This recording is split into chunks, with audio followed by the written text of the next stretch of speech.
Assalamu alaikum. Welcome to the next lecture in software verification and validation course. Last lecture we discussed the chapter number 17 and this is the book is Roger Pressman book software engineering course. मैंने आपको बताया था कि हमने software testing के हवाले से काफ़ी सारी चीज़ें फर्स्ट वाले लेक्चर्स में कवर कर ली हैं। पूरा चैप्टर हमने कवर किया था और कुछ उसमें टेस्टिंग स्ट्रैटेजीज़ हमारी रह गई थी जिनको हमने कहा था कि हम कवर करेंगे इन चंद लेक्चर्स के अंदर। और वही मैंने रॉजर प्रेसमैन की बुक को स्टार्ट किया कल। और मैं ये आपको बता दूं कि हम मेजर चीज़ें पढ़ चुके हैं टेस्टिंग की, दोबारा से शुरू नहीं करने लगे। वो जो टॉपिक्स जो उस बुक में नहीं थे और हमारे वो कोर्स के लिए इम्पोर्टेंट हैं, हम वो इस बुक से कंसीडर करेंगे। और दूसरी बुक एज ए रेफरेंस के तौर पे लगवाने का मकसद भी यही है कि कुछ कॉन्सेप्ट उस बुक में नहीं है जो हम इस बुक से फॉलो करेंगे। तो इसलिए वो 17 चैप्टर में से जो चीज़ें हमने डिस्कस करनी थी वो मैंने लास्ट टाइम डिस्कस कर ली हैं। और अब हम चैप्टर नंबर 18 हम प्रेसमैन की बुक का आज देखेंगे। उसमें टेस्टिंग टेक्निक्स जो हैं उनको हम डिस्कस करेंगे इस लेक्चर में। और ये हमारा जो चैप्टर है 18 है और 18 चैप्टर का नाम है टेस्टिंग कन्वेंशनल एप्लीकेशन। तो ये आप चेकआउट कर लें। तो हम यहाँ से डाटा फ्लो टेस्टिंग के बारे में पढ़ने लगे हैं। डाटा फ्लो डायग्राम आपने डेटाबेस के हवाले से डिस्कस किया था और अपने लास्ट किसी कोर्स में पढ़ा होगा। उसमें डेटा फ्लो DFD जो हम बनाते हैं उसमें बेसिकली ये चीज़ ज़ाहिर होती है कि एक प्रोसेस से दूसरे प्रोसेस तक डाटा कैसे फ़्लो करता है और डाटा स्टोर कैसे होता है, डाटा रिट्रीव कैसे होता है, डाटा प्रोसेस कैसे होता है। यानी प्रोसेस में ये चीज़ नहीं डाटा फ्लो में दिखाई जाती कि एक प्रोसेस का तरीक़ाकार क्या है, वो तो हम ज़ाहिर है प्रोसेस मॉडल्स के अंदर देखते हैं। यहाँ पे सिर्फ इतना ही डिफ़ाइन होता है कि डाटा एक जगह से दूसरी जगह ट्रांसफ़र कैसे होता है और फिर उनका आपस में क्या रिलेशनशिप है। ये चीज़ हम DFD के अंदर हम कवर करते हैं। तो डेटा फ़्लो को टेस्ट भी किया जाता है ऑफ कोर्स। तो data flow testing method select the test path from the program according to the location of the definition and user variable in the programme.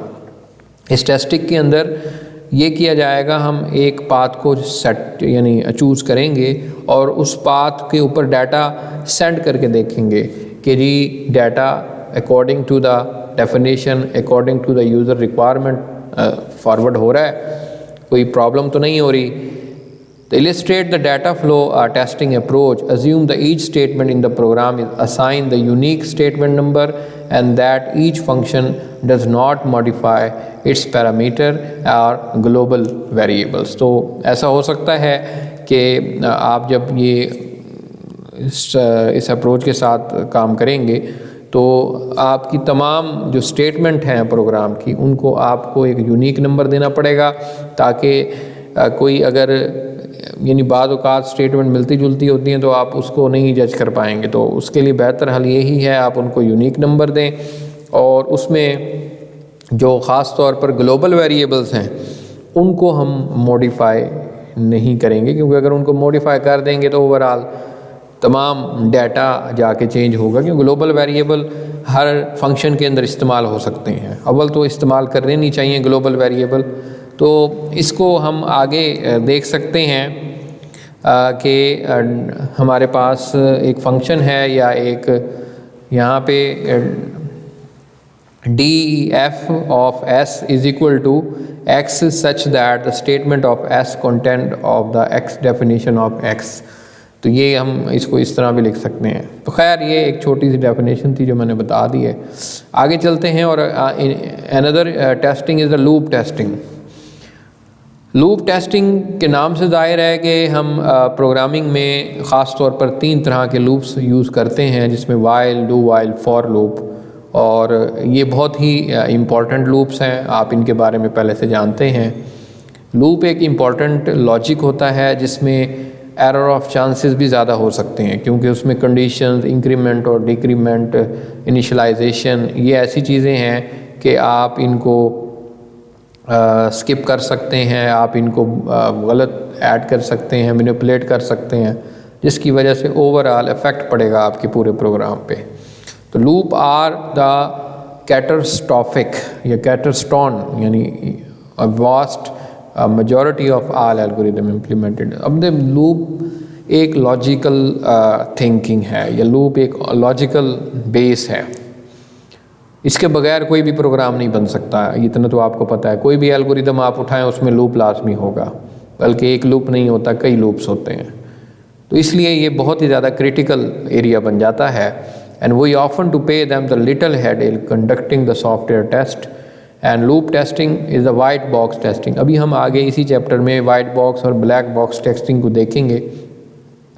तो ये बेसिकली लूप टेस्टिंग एक white box testing technique है। White box testing technique यहीं पे थोड़ा सा define कर देता हूँ कि ऐसी टेक्निक होती है जिसमें आप प्रोग्राम यानी पूरे सिस्टम के कोड के एक एक मॉड्यूल को टेस्ट करते हो, और बेसिकली ये प्रोग्रामर टेस्ट करते हैं, यानी जो प्रोग्राम डेवलपर बनाते हैं उन्हीं का काम होता है साथ साथ उस कोड को टेस्ट करना। मैंने लास्ट लेक्चर में भी आपको ये चीज़ बताई थी, मॉड्यूल यानी कंपोनेंट, ये हमारी इंटीग्रेशन टेस्टिंग के हवाले से कि कंपोनेंट के अंदर हम यूनिट टेस्टिंग जो करते हैं वो बेसिकली ऐसे ही है, यानी वो लूप टेस्टिंग के अंदर चीज़ें आती हैं। 4 different classes loop can be define, simple loop, concatenated loop, nested loop, unstructured loop. तो ये इस तरह के लूप होते हैं। सिंपल लूप जो है इसके अंदर आप देखें, the following set of test can be applied to the simple loop, n maximise number of allowable passes. इसमें बेसिकली n नंबर्स रेपिटेशन हो सकती हैं, पासेस हम उसको कहते हैं। हम ये चीज़ चेक करते हैं कि लूप कहीं स्किप तो नहीं हो रहा इंटायरली। दूसरा हम ये देखते हैं कि एक लूप का ओनली 1 पास जो है वो चेक करते हैं, और दूसरा 2 पासेस भी हम चेक कर सकते हैं। तो यहाँ पे आप देख सकते हैं कि सिंपल लूप मैंने दिखाया है। यहाँ पे आप देखें कि कंडीशन है ये डायमंड ट्रू होगी, हम यहाँ पे आए, ये देखें ये भी नीचे लूप है कंडीशन, आप ये देखें सिंपल लूप है। नेस्टेड लूप में आप देखें कि इंटरनली आप यहाँ कंडीशन चेक करेंगे, यानी आएंगे यहाँ से कंडीशन टेस्ट की और फिर उसके बाद इसको चलाया, ये इंटरनल लूप है, ये आउटर लूप है, यानी नेस्टेड लूप आप ऑलरेडी समझते हैं। कॉन्कैटिनेटेड लूप, एक लूप के साथ दूसरा लूप, यानी यहाँ से कंडीशन ट्रू हुई, हम ऊपर गए, उसके बाद आगे फिर हम नीचे आए, फिर एक लूप, यानी ये दोनों आपस में मिले। अनस्ट्रक्चर्ड लूप है, इसमें कोई स्ट्रक्चर नहीं होता, ना नेस्टिंग ना कॉन्कैटिनेटेड, ये ऐसे ही ऐसे समझ लें ब्रूट फोर्स टेक्निक में हम ये चीज़ें इस तरह अनसिक्वेंशली चीज़ें इस्तेमाल करते हैं। मैंने पिक्चर से ये हाईलाइट कर दिया है।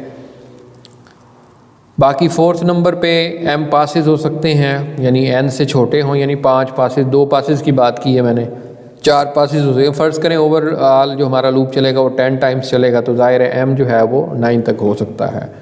और बाकी इसमें इंक्रीमेंट और डिक्रीमेंट, अगर फ़र्ज़ करें n में माइनस करना है तो वो डिक्रीमेंट होगा, लूप ज़ाहिर है वो अपवर्ड टू लोअर चलेगा, और अगर n+1 है तो वो ज़ाहिर है वो अपवर्ड चलेगा, ये आप दोनों को पता है। Nested loop, and if we extend the test approach for the simple loop to tested loop in the number of possible test grow geometrically level nesting. अब नेस्टेड लूप, एक लूप के अंदर दूसरा लूप होता है, दूसरे के अंदर तीसरा लूप होगा, तीसरे के अंदर चौथा लूप होगा, तो ये इस तरह अब एक कॉम्प्लेक्स स्ट्रक्चर होगा। तो आपको पता है कि आउटर लूप की कंडीशन ट्रू होगी तो हम उसके इनर में दाखिल होंगे, अगर वो उसके इनर में कोई और लूप है तो वहाँ दाखिल होंगे। तो कम्प्लीटली सबसे मोस्ट इनर लूप होगा वो कम्प्लीटली चलेगा, फिर उसके ऊपर वाला कम्प्लीटली चलेगा, एंड फिर फाइनली बाहर वाला लूप चलेगा। तो इस तरह आप जानते हैं। तो ये कॉम्प्लिकेटेड, जितनी नेस्टिंग बढ़ती चली जाएगी उतना कॉम्प्लिकेटेड टेस्ट होता जाएगा, and this would result in the impractical number of test. इसमें ऐसा हो सकता है कि नेस्टिंग बहुत ज़्यादा है तो आप देखेंगे कि टेस्टिंग करना बहुत ही हैक्टिक बन जाएगा।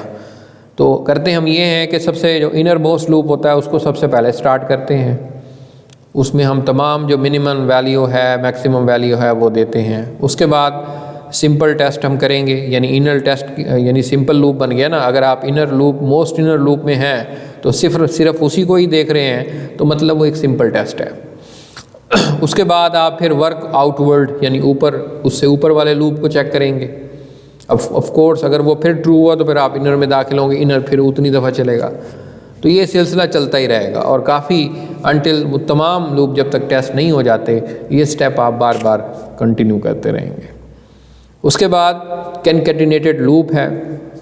कॉन्कैटिनेटेड loop tested using the approach define the simple loop, यानी जैसे मैंने कहा है कि कॉन्कैटिनेटेड लूप ऐसे लूप होते हैं बिल्कुल सिंपल लूप की तरह होते हैं, नेस्टिंग इनमें नहीं होती है। एक लूप होगा, जैसे ही वो ख़त्म होगा दूसरा शुरू हो जाएगा, तो एक दूसरे से वो कनेक्टेड हैं। If each loop is independent of the other. अगर मैं ये बात है कि नेस्टेड लूप में तो हर लूप जो है वो एक दूसरे पे डिपेंड कर रहा होता है, लेकिन कॉन्कैटिनेटेड लूप में दोनों इंडिविजुअल हैं, उनमें कोई डिपेंडेंसी नहीं है। इन कॉन्कैटिनेटेड इसलिए हैं क्योंकि बस एक लूप की बॉडी ख़त्म हुई दूसरे की शुरू हो गई, लेकिन वो उसकी बॉडी से बाहर होती है।